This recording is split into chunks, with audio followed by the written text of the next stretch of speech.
আমার ভোট আমার সাংবিধানিক অধিকার। আজ ধর্মনিরপেক্ষ গণতান্ত্রিক দলসমূহের আহ্বানে আগরতলা শহরে জনস্রোত।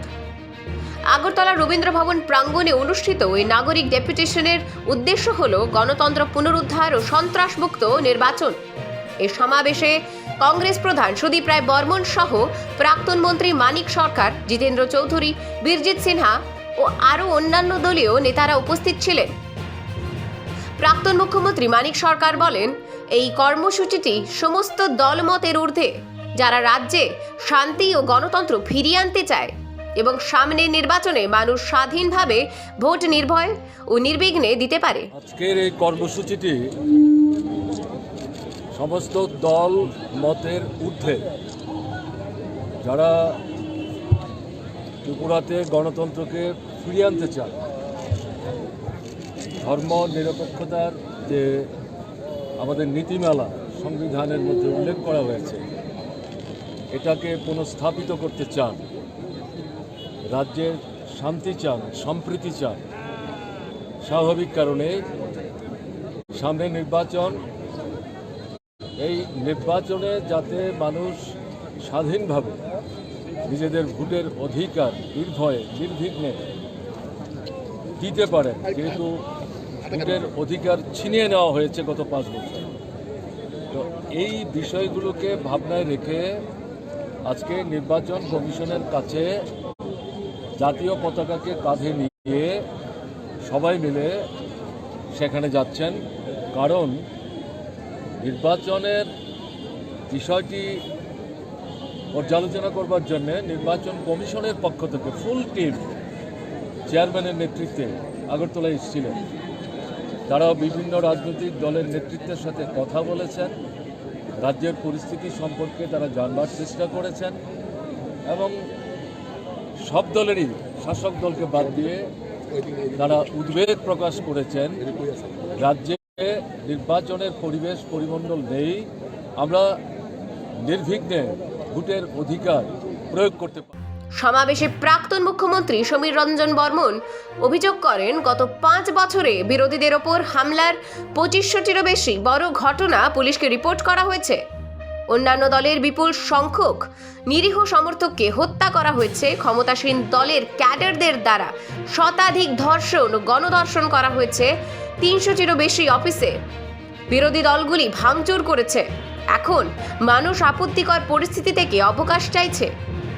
সিপিআইএম রাজ্য সম্পাদক জিতেন্দ্র চৌধুরী এবং কংগ্রেস সভাপতি বীরজিৎ সিনহা বলেছেন, ত্রিপুরার জনগণ তাদের নির্বাচনী প্রতিশ্রুতিতে বিশ্বাস রেখে 2018 সালে বিজেপিকে ক্ষমতায় ভোট দিয়েছিল ভালো শাসন ও উন্নয়নের জন্য।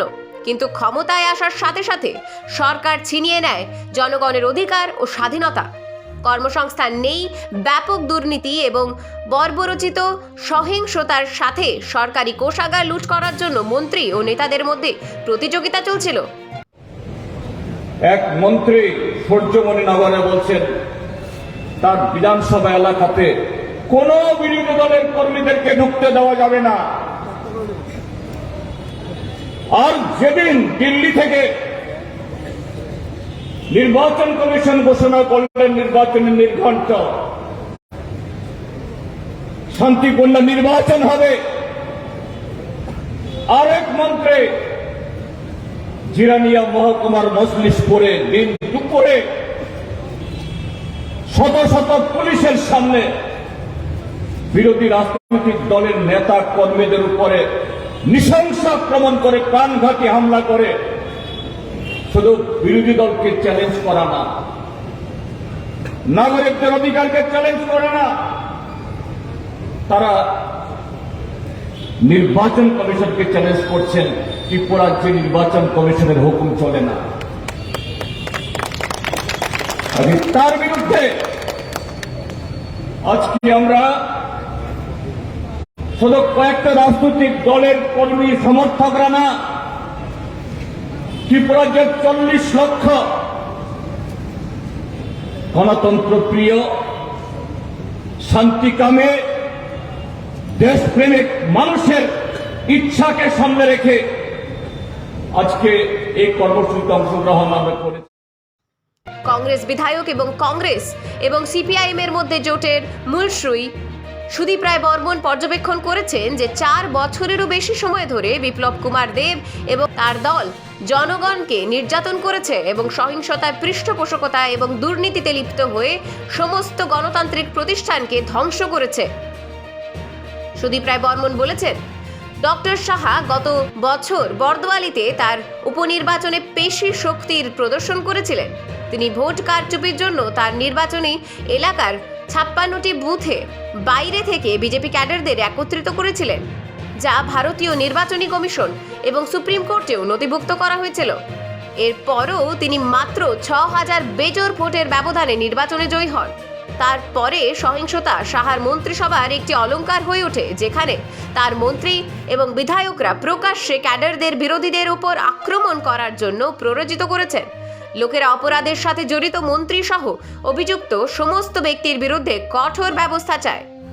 আরও অন্যান্য বামফ্রন্টের আহ্বায়ক নারায়ণ কর, কংগ্রেস সভাপতি বীরজিৎ সিনহা, সিপিআইএম রাজ্য সম্পাদক জিতেন্দ্র চৌধুরী সহ উভয় দলের শীর্ষ নেতারা জাতীয় পতাকা হাতে এবং বিভিন্ন প্লেকার্ড পরে একত্র হাঁটলেন, যাতে অবাধ, সুষ্ঠু ও শান্তিপূর্ণ নির্বাচন করার ব্যবস্থা নেওয়া হয় এবং শেষ পর্যন্ত তাদের দাবি আদায়ের জন্য রাজ্যের নির্বাচন আধিকারিকদের কাছে ডেপুটেশন দেয়।